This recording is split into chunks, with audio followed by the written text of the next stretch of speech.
It's going to take you, the people, to institute what you want. To educate the people everywhere on what we want, what we design, what we need. To educate the people to the need for change. To educate the people to the basic political desires and needs of people as a whole. All right, so we're going to be talking about Michael Knowles because Michael Knowles is going to show all of us what it means to be a fascist. We're going to go through one of his videos because he is just a living embodiment of a fascist. There exists an entire large group of people who are very well organized because, you know, they've had since the beginning of this country's founding to organize because they've had human rights since that long. So he perfectly encapsulates them, their point of view, their perspective, views, whatever. So Michael Knowles is an editor, journalist, something I don't know and I don't care by. But he works for the Daily Wire, which is a far-right extremist propaganda news publication, which is owned by Mr. Ben Shapiro, who I would expect a lot of people should know. And Michael Knowles is further to the right than Ben Shapiro, believe it or not. But he is like your racist relatives who come over and, you know, they start trying to implicitly slide in that racial bias that they have. And then sometimes if you ask them to defend it, they'll, you know, use facts, logic, and the rarest cases, science and deliberate rhetoric to persuade you. And then it's pretty much just because they believe in something called race realism, which is basically just racism in disguise, coded language. Now, this individual, Michael Knowles, he has millions of views on YouTube. So it kind of highlights just how big of a threat the presence of these influencers are in America. And this ties in with an issue that we were talking about yesterday. I have to revisit it because I got in so much trouble for my views. And I didn't even get in trouble with the left. I got in trouble really with conservatives who think that I'm too conservative or something. This issue of kicking out Andrew Jackson from the $20 bill and putting Harriet Tubman on there. I saw a lot of conservatives yesterday who were tweeting out as if to win the applause of the left. And they were saying, listen, leftists, I haven't seen a single conservative who isn't totally on board with kicking out Andrew Jackson and putting Harriet Tubman on the 20. Please show me the one conservative. Okay, here it is. I'm the one conservative. You found me. I guess you guys weren't looking too hard because here I am. And I don't think it's just me, by the way. I think a lot of Americans. Okay, he sucks. All right, so first thing, he just admits to being further to the right than most conservatives or Republicans. It's very, very important because whenever you hear someone talking like this, you will be able to identify who they are, what they believe, and, you know, probably where they got it from. It's not a bad thing. Just try and make an attempt to persuade them, especially if they are related to you, because you have more opportunities to talk to that person. Also, they're your family, and, you know, yeah. So these people can do irreparable damage to this country if they get everything that they advocate for, because, you know, what they advocate for would literally send us to our literal doom, like human society as a whole. So yeah, Americans don't want to kick Andrew Jackson off the $20 bill. They don't want to castigate Jackson and say he was an awful, rotten, terrible person, and Jackson really is he's just an easy target. But this can't. Is he just an easy target? Well, if he's an easy target, then how does that make him not bad? Wouldn't that make him a hard target because he's not bad? Like, he's not bad, right? I don't know. So again, everything he says will now be reflected upon this group of people within America because he's just alluded to that. He absolutely refuses to call Andrew Jackson a terrible person. Like, he literally avoided that sentence and those words.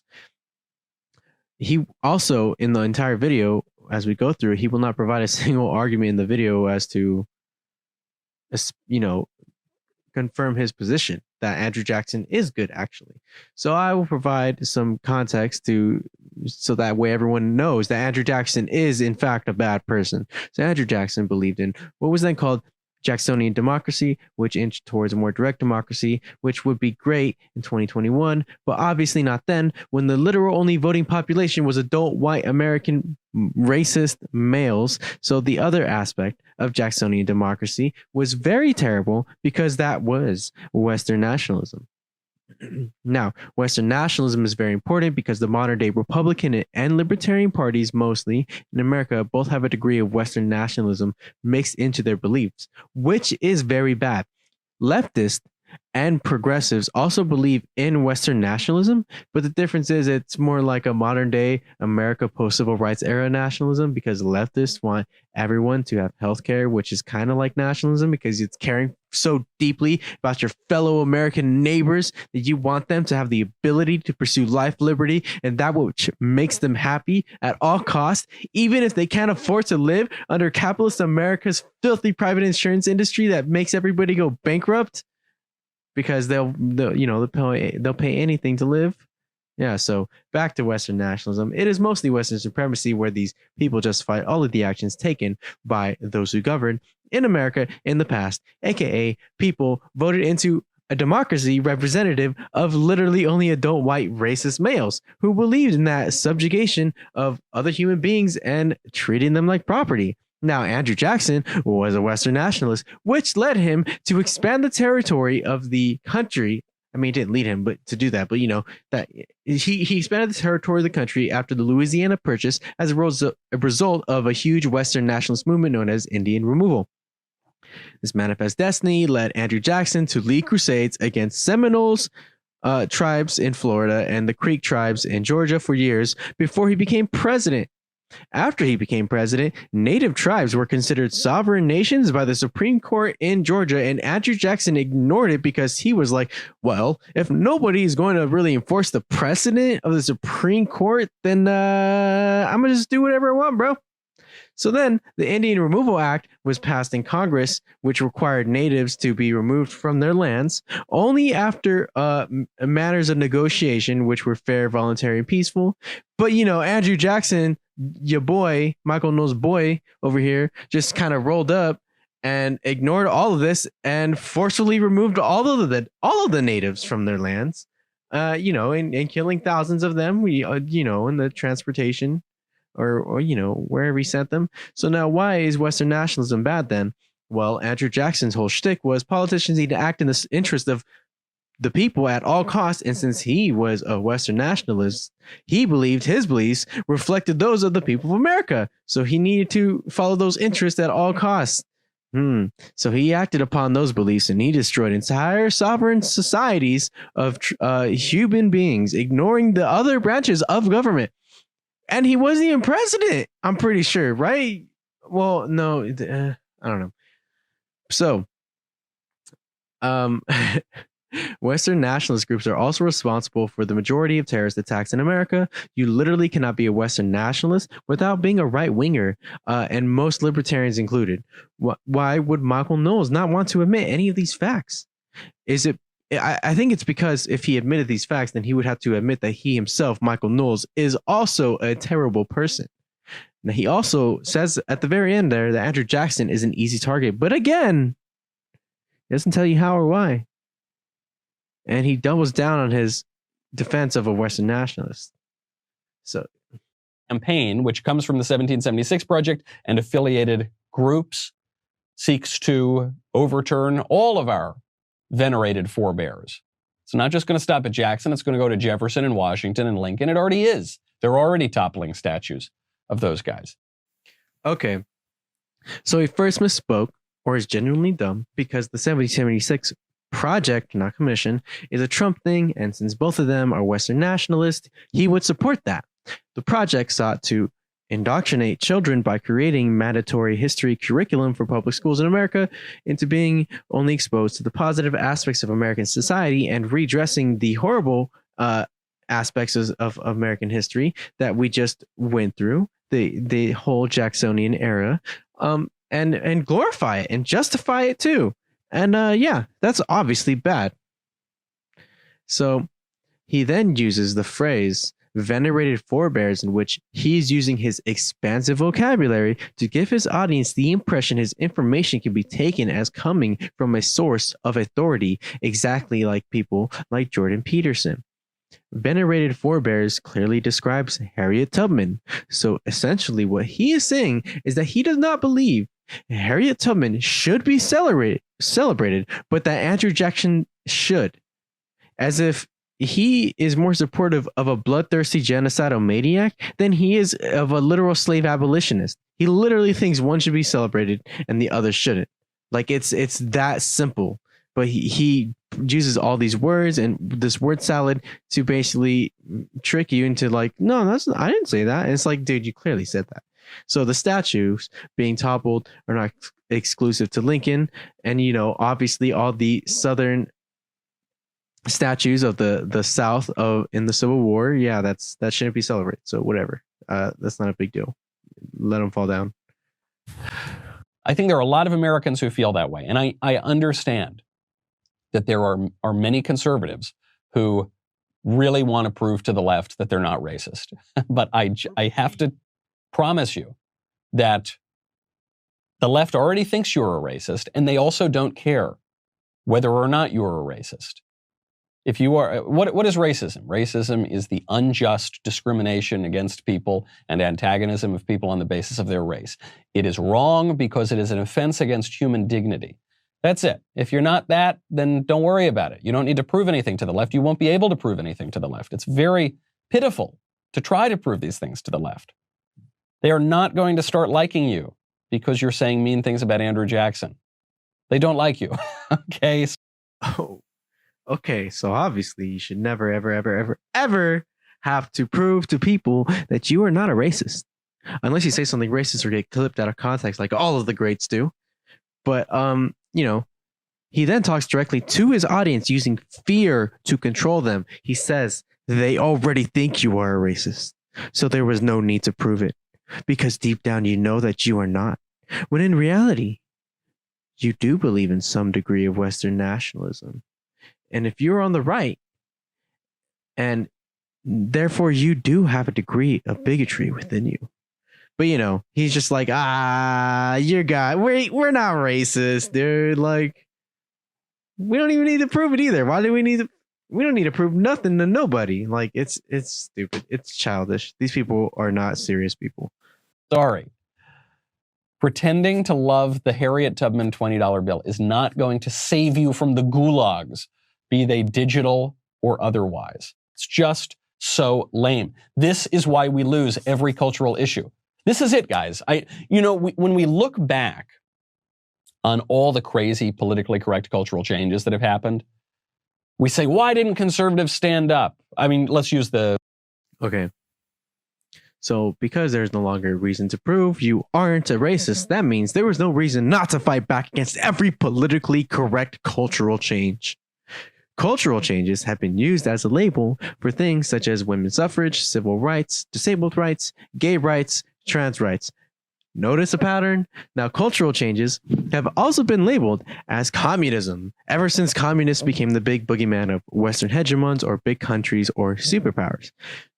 You can hear it today when these people call Antifa and Black Lives Matter Marxist, communist, socialist, anarchist scum.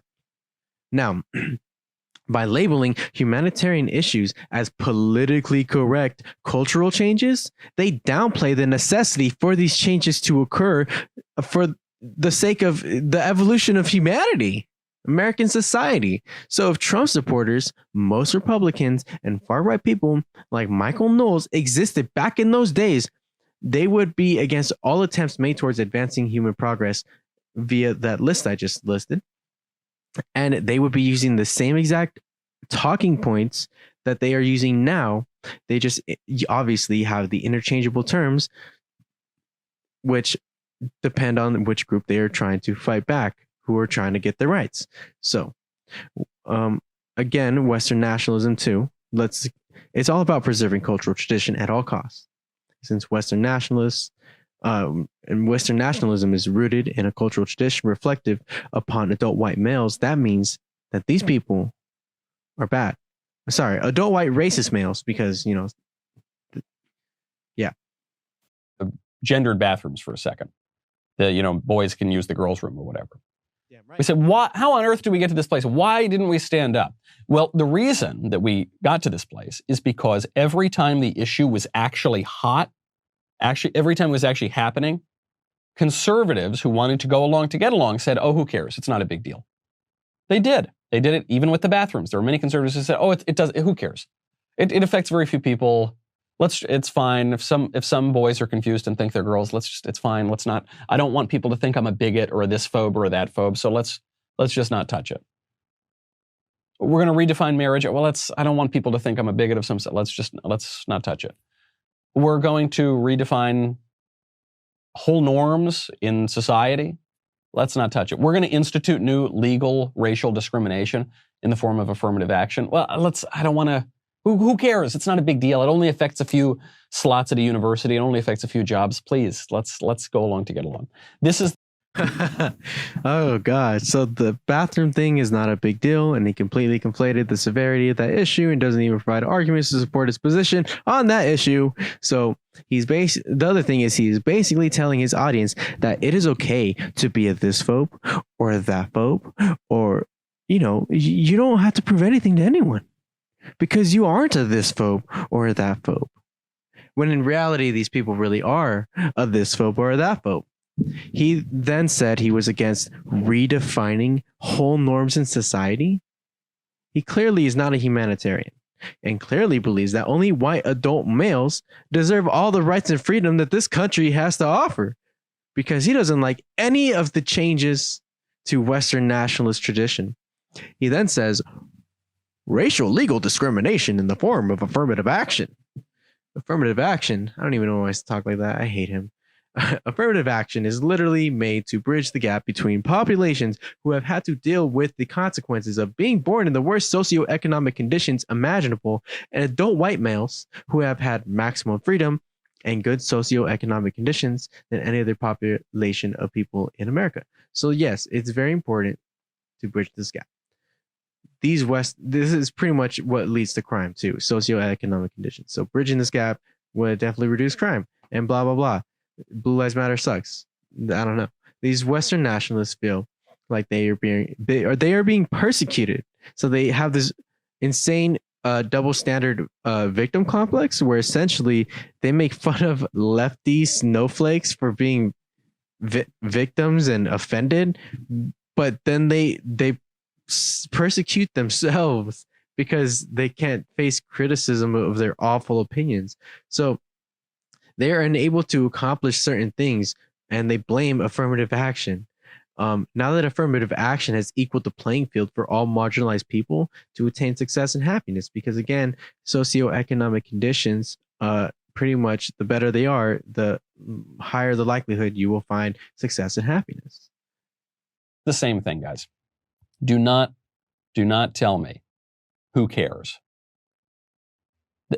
When we say that these cultural issues don't matter, like the Harriet Tubman $20 bill doesn't matter, we give away the whole game. When we say, oh, forget about that, let's just talk about the economy. The cultural issues, not only do they not matter, the cultural issues pretty much are the only thing that matters. What profiteth a nation to have GDP through the roof, but to lose its whole culture? That's not what matters. And conservatives need to shake themselves out of this very silly idea that all that matters is tax cuts and bumping up GDP a little bit so that Jeff Bezos can buy a new yacht. That's not what matters. You know what matters? Preserving our traditions, preserving our love of country, preserving our local communities, preserving our venerated figures and forebears and rituals. That's what matters. And it'd be nice to get low taxes too. But that is going to come downstream, okay? The economic policy is going to come downstream of that cultural policy. Okay. So when he says we give away the whole game, what he's really saying is we are giving away the firm grasp that we have over all the people who are not white adult racist males. He also said economics don't matter. So this whole economics don't matter thing is if you know about the Knowles vortex, and this guy's not a Knowles because he hates lefties, but this is a Knowles thing. So Knowles are basically communists who united with Nazis one time, and it didn't work out very well for the communists. So essentially what these people like Cigar and Jetty, Crystal Ball on the Hill Rising, what they do is they normalize the fascists to the leftist and they both basically take a dump on economic issues, and then their main difference is the cultural issues, and that's why it's dangerous, because they agree on half the issues and then disagree on the other half of the issues. But one side is way more hyper aggressive than the other side, and it's that side just so happens to be the more irrational side. So this playing on the cultural issues matter and are the only thing that matters. That's what makes the Nazis dangerous, is because they want to unite with the Nazis, and the Nazis think the cultural issues matter the most and the economic issues matter less. So they're just like, okay, well, whatever, we can accomplish the cultural issues after we take down the state. And then that's when all the leftists disappear for laughing at the Nazis. So this type of behavior and mental state is basically what leads regimes like that of Donald Trump into becoming fascist, authoritarian, and anti-freedom states in which people are literally treated as subhuman to the nationalists in control of the government. He literally would rather celebrate the lives of these types of people rather than literal slave abolitionists who basically dedicated their whole lives to improving the lives of their people. When you say it doesn't matter, who cares? It's a $20 bill, it doesn't matter. Well, you know, it matters to me. It matters, I think, to a great number of conservatives. So good. If it doesn't matter, then let it go. Right? If it doesn't really matter, then fine. Then we won't change it. Because you're the one who wants to change it, leftist. And I'm the one who doesn't want to change it. And you say it doesn't matter and no one cares. And I say, I care. So good. Let it go. Oh, they're not going to let it go, though, because they do care. And they care for a reason, because they know that the framing of our nation in the minds of its citizens is the whole game. It will utterly transform the politics. That's why Joe Biden is so eager to cancel the 1776 Commission and to castigate it as offensive to love your country. That will not get us unity. But the left, of course, does not want unity. I hope you enjoyed that. No, I hope you didn't enjoy it. I'm sorry. I'm so sorry you had to hear that. So now, basically, he is equating humanitarians to leftism, giving him the perfect justification by subtly dog whistling to his audience that violence against humanitarians is justifiable, because it's just like violence against leftists, and leftists are evil, and they deserve to be murdered and subhuman, because that's how these people think. So now afterwards he says that by documenting history via an objective perspective, and look, he brought up the 1776 Commission again, but he messed up the first time. So he says that by documenting history via an objective perspective, it is going to convert people into becoming leftists as they grow up and learn an objective analysis of American history. He is admitting that the 1776 Commission would indoctrinate Americans into becoming Republican or right-wing conservatives, which is obviously bad, because it will be indoctrinating people into glorifying American history and ignoring the objectively horrible things accomplished by the people Western nationalists want to glorify. These people clearly are against unity, because unity implies social changes to advance the human rights of all groups of people within America, and he refuses to unite with those people, so that makes him the problem, not us. And these people dedicate their whole lives to waging war on these cultural issues and holding back the evolution of humanity. That's all I got to say. Hey everyone, hope you enjoyed that video. Make sure you hit that subscribe button, hit that notification bell, leave a like, leave a comment. Head on over to our Patreon account, support the channel. See you later. All right, there you go. Our revolution is not explained by the hunger of the masses, but by the thirst for dignity. Our socialism does not, therefore, aim at ingenious distribution of material wealth to economically equalize men who are economically different.